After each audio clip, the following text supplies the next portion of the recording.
How to find your phone contacts on Messenger. Let's get started. Launch your Messenger app. Make sure you have already logged into your account.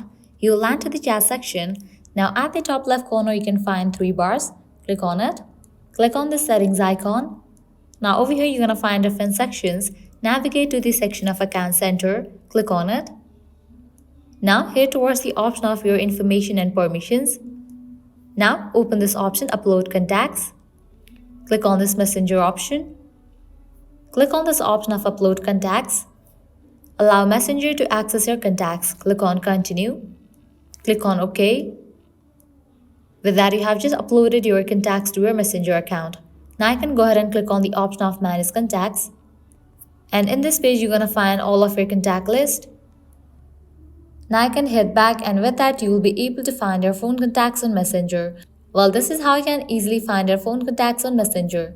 At the end, if you guys find this video helpful, don't forget to like, share and subscribe to our channel. Thank you.